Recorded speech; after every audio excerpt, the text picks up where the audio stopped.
ঢাকার মিরপুরে শাহ আলী রহমতুল্লাহের মাজার বাংলাদেশের অধিকাংশ মানুষই চেনেন।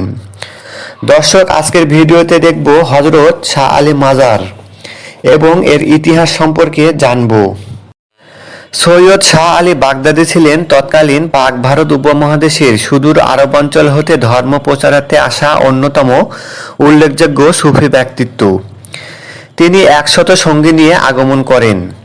তার নাম অনুসারে বাংলাদেশের রাজধানী ঢাকার অদূরে মিরপুরে 1 নম্বর স্থানে শাহ আলী মাজার প্রতিষ্ঠিত হয়েছে, যেখানে জাতি ধর্ম নির্বিশেষে পুণ্যার্থে প্রতিদিন শত শত নারী পুরুষের সমাগম ঘটে। শাহ আলীর জন্ম দিল্লি ও বাংলাদেশের আগমন এবং মৃত্যু নিয়ে ঐতিহাসিকগণের মধ্যে বিভিন্ন মতভেদ রয়েছে, তবে সকলের ঐকমত্যে বিষয়টি হল শাহ আলীর জন্ম বাগদাদের ফোরাত নদীর তীরবর্তী একটি কসবাতে। তিনি ছিলেন হযরত শাহ আলী রহমতুল্লাহের বংশধর। হযরত ইমাম হোসাইন হইতে ইমাম আলী নকির পিতা পর্যন্ত তার পূর্বপুরুষগণের মধ্যে সকলে বসবাস করতেন মদিনায়। তার বংশ হতে শাহ সৈয়দ সুলতান আলী সর্বপ্রথম বাগদাদে আসেন, যিনি ছিলেন ইমাম আলী নকির ছোট ভাই। পরবর্তীতে তিনি দিল্লির সুলতানদের আতিথ্য গ্রহণ করেন। বাগদাদের বাদশাহ সৈয়দ ফকিরউদ্দিন রাজির জ্যেষ্ঠ পুত্র ছিলেন সৈয়দ শাহ আলী বাগদাদী। পূর্ব হতে তিনি কাদেরীয় তরিকায় অনুসরণ করতে থাকলেও সমসাময়িককালে ঢাকা এবং তার সংলগ্ন এলাকার প্রসিদ্ধ চিশতিয়া সুফি শাহ মোহাম্মদ বাহারের আস্তানায় গিয়ে তার নিকট চিশতিয়া তরিকা মোতাবেক বয়াত গ্রহণ করেন। এরপর তিনি পীরের নির্দেশে ঢাকায় ইসলাম প্রচারকালে মিরপুরের এক স্থানে একটি জরাজীর্ণ মসজিদের সন্ধান পান। সে মসজিদ সংলগ্ন স্থানটিকে তার ইবাদত বন্দীর স্থান হিসেবে গ্রহণ করেন। পরবর্তীকালে ফার্সি খোদাই করা একটি শিলালিপি উক্ত মসজিদে পাওয়া যায়।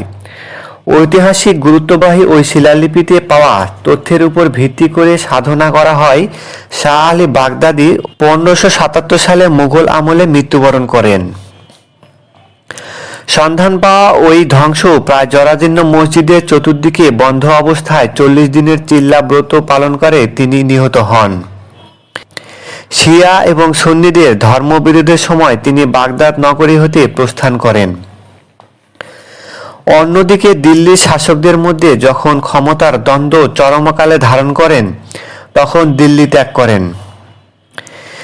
তিনি বাগদাদ হতে আসার সময় শেষ নবী হযরত মুহাম্মদ সাল্লাল্লাহু আলাইহি ওয়াসাল্লামের মোবারক শরীফ কেশধাম, হযরত হুসাইনের জুলফু, আব্দুল কাদির জেলানী পীরহাম বংশগত উত্তরাধিকার হিসাবে সাথে এনেছিলেন। 1489 সালে শাহ আলী বাগদাদী বাংলায় পদার্পণ করেন। তিনি দিল্লি হতে প্রথমে ফরিদপুরের গেদ্দায় নামক স্থানে আসেন। তারপর ঢাকার আশেপাশে ইসলাম প্রচার করতে শুরু করেন। এমতা অবস্থায় শাহ আলী বাগদাদী যখন মিরপুর অঞ্চলে এসে উপস্থিত হন, তখন সেখানে জরাজীর্ণ অবস্থায় প্রায় ধ্বংসাবশেষ মসজিদটি দেখতে পান। বাহিরে তার অনুসারীগণ অবস্থান করলেও তিনি মসজিদের দরজা বন্ধ করে ভিতরে একা 40 দিন মেয়াদে চিল্লায় বসেন।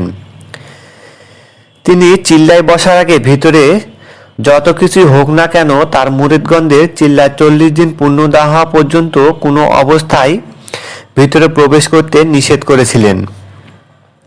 চিল্লার শেষ পর্যায়ে 39তম দিনে ভিতর হতে ভয়ঙ্কর আওয়াজ ভেসে আসতে থাকে, যাতে মনে হচ্ছিল ভিতরে দুটি সত্তার মধ্যে তুমুল লড়াই হচ্ছে। এক পক্ষ আত্মচিৎকার করছে, ফলে অসহায় হয়ে তার অনুসারীরা দরজা ভেঙে ফেলেন। দরজা ভাঙার সাথে সাথে ভিতরে আওয়াজ বন্ধ হয়ে যায়, অথচ সেখানে তারা তার রক্তাক্ত ছিন্ন ভিন্ন দেহ ছাড়া কিছুই দেখতে পাননি। সে সাথে একটি দৈত্যবাণী শুনতে পান তারা, যাতে বলা হয়, যেখানে পড়ে আছে সেখানেই দাফন করো। অতঃপর তাকে উক্ত মসজিদের ভিতরেই দাফন করা হয়। তখন হতে এই মসজিদটি তার দরগা শরীফে পরিণত হয়। সাধারণত আর কোনো সুফি দরবেশ এরূপ মাজার কোথাও চোখে পড়ে না। বাদশাহ নাসিরুল মুলকের আমলে হিজরি 1221 সালে প্রায় 1807 ইংরেজি মোহাম্মদ শাহ নামক এক সুফি ব্যক্তিত্ব উক্ত দরগা শরীফকে তৃতীয়বারের মতো পুনর্নির্মাণ করেন। দর্শক, আমাদের ভিডিওটি কেমন লাগলো কমেন্ট করে জানিয়ে দিন এবং আমাদের চ্যানেলটি সাবস্ক্রাইব করে সাথেই থাকুন। ধন্যবাদ।